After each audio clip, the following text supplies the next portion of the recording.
Ba-da-ba-ba-ba. Greetings, greetings. It's your girl Connie, and I'm stopping by, guys, to talk to you about something that's very important, and it's about some numbers, actually. And these numbers are your resting heart rate and also your target heart rate range.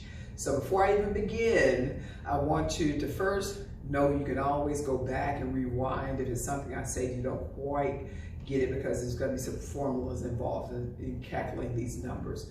And two, grab you a pen or a pencil and a piece of paper. So I want you to do this with me as I do my numbers.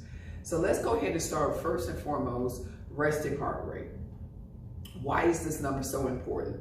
The resting heart rate is important because it is the number that lets you know how many beats per minute your heart is beating in order to supply oxygen, blood flow, and all that. That's very important, because if that number is high, that means your heart is overworking. If the number is low, that's a good thing. That means your heart is not working hard. It's actually being able to supply the needs of your body as far as oxygen, blood flow, efficiently and effectively. And that's the key to health and wellness in a nutshell. So I will give you an example. My heart rate is 58. Resting heart rate is 58. Resting heart rate is when you're at a rest state, either sitting on the sofa or laying down, relaxing with no stress, as much less stress around you as possible, and just a normal breathing. That's considered your resting heart rate. The best time to get this number is early in the morning, or better yet, when you wake up in the morning before you even drink coffee, because coffee can increase your heart rate. So as soon as you wake up, give yourself a few minutes to gather yourself and check your resting heart rate. Many of you guys use wearables or have wearables. You can definitely use that to give you that number, or you can do it the old-fashioned way, is find that pulse right on your neck and count the pulses every time you feel it for 1 minute straight. Now, to get the best accurate numbers, you want to do this 3 days consecutively to get your resting heart rate, because sometimes I wake up, it might say 58, sometimes it'll say 60, but you sort of want to get the average of them 3 days, or just use 1 day, whichever one you feel comfortable with. Either way, just get your resting heart rate. That number is very important because it's going to be utilized in this formula. So go ahead and start. So I got these cones in my hands to demonstrate something, and I'm going to put them down for right now. So the next piece we're going to do is your target heart rate range. That is a range in which you need to be aware of for yourself as you're working out. That range is what you want to make sure you are aware of when you're working out. My heart rate range is between 127, that's the low end, and 161, that's the high end. And in between that range is percentages. And some days I want to do the high range, which is 90%. And then some days I want to go low, which is close to that 127. But understand, your target heart rate has a range. And the higher you have that percentage, the more beats per minute your heart should be working. Okay, just remember that. There's so much I can tell you, but I'm trying to keep it precise and clear to the point. So the first video that I'm doing, this is the part 1. We're going to give you your target heart rate range. So the first step is, and I hope you got your pen and pencil and piece of paper, is coming up with your max heart rate. Now, there's different ways you can do it. We're going to do the old classic way by taking the 220 number, 220, subtract your age.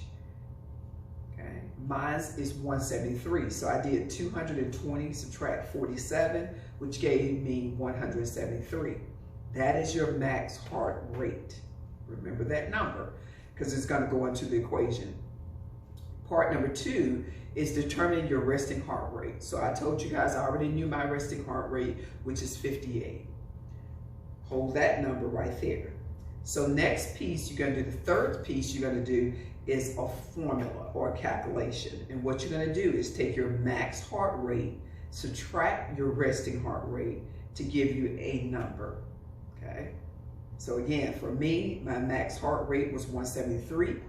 My resting heart rate is 58, so I minus them 2 numbers and I come up with 115.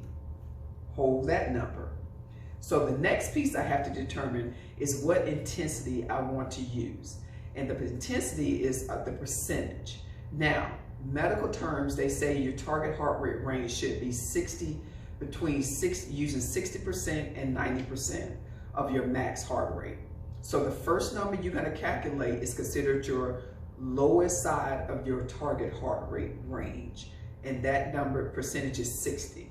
So what I do next, the next piece, is I take the 115 times 0.60 or 60%, which gives me 69, okay? I take that 69 and I add back to it my resting heart rate, which is 58. So it's 69 plus 58, which is 127. That 127 is my low range of my target heart rate range level.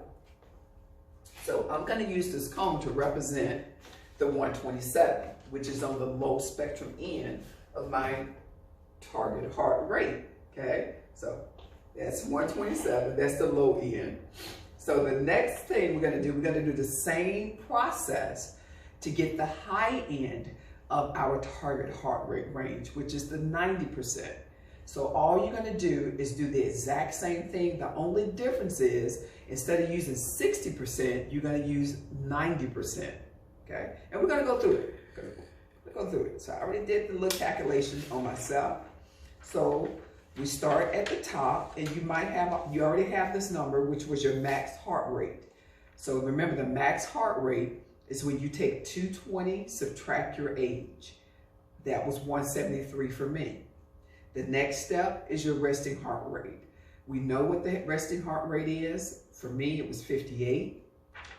Then the calculation you do with these two numbers is you take your max heart rate, subtract your resting heart rate, which bring me back to that 115. Now, remember, the difference is the percentage, which is called the intensity. So the intensity for me will be 90%. So all I'm going to do is do that same calculation and substitute it with 90%.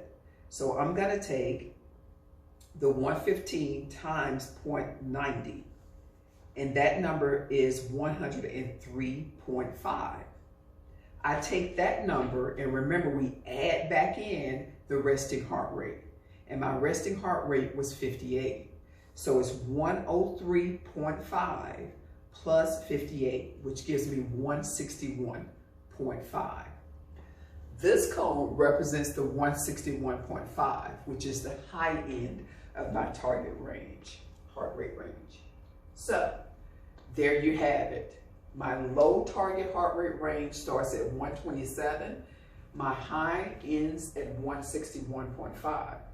So you may be asking yourself at this point, what is the space in between? That is where you may have heard people say zones. So these are the different zones, and the zones are determined by how much intensity you want to do. So I always tell people, you want to play in this area with your workouts. Every workout you do should not be 90%. Every workout you do should not just be around 127. You have to play with the intensity. And how do you play with the intensity? By just substituting the percentage. Do the same calculation and just substitute the percentage. Okay? So it's very important. You don't want it to stay too low or too high.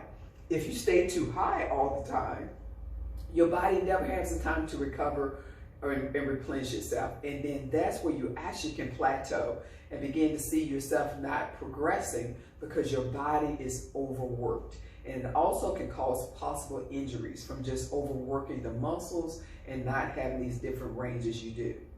So it's out in part 2 of the video that I will submit to you guys. I will explain in more detail about the different zones and understanding when you're in what zone and what is going on internally into your body.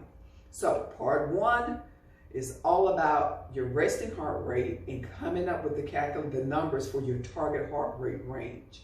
If you have any questions, anything you want me to do to get you through it, just give me a call, email, or text me. Again, rewind it, take it back, go through it, and just make sure the next time you come back to this that you know, or if I ask you, you're going to be able to tell me what your target heart rate range is. video number 2 comes out, it's important you know these numbers before you take a look at video 2, because it won't make quite much sense. So do your work on your end, and we're going to progress into this. This is very important you know these numbers, because it's going to tap into a whole nother understanding of how your body works, how to take care of your body. And also it's going to help me during this time where many of you guys are still doing Zoom and maybe even continue to do Zoom. But it helps me keep you either intense or have you understanding where you need to be when you're working out at home by yourself to keep the progress going, because we don't want no plateaus. So thank you guys so much. And again, if you have any questions, any concerns, feel free to text, email, or call me. Let's get them numbers. And again, let me know if you need me. Until next time, God bless.